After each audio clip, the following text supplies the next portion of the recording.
अरे कहीं फरमा जाऊं तो मोटो की ठठाही की लड़ाई करी होला पता नहीं है। एक चीज और,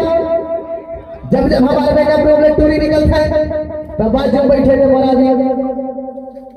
जाना था सब था ध्यान दास गंगवाल जो कि हीरा से स्वर सम्राट जिसके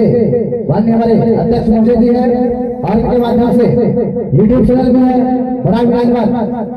जो कि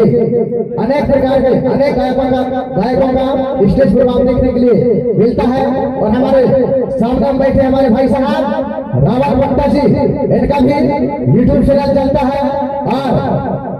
बड़ा भी राइड और दूसरा चैनल है बड़ा भी राइड दोनों में आप सभी क्षेत्र छत्तीसगढ़ या मध्य प्रदेश के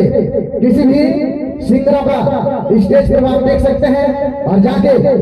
सब्सक्राइब कीजिए चैनल को और वीडियो को शेयर कीजिए, लाइक कीजिए, कमेंट कीजिए और भरपूर आनंद लीजिए एवं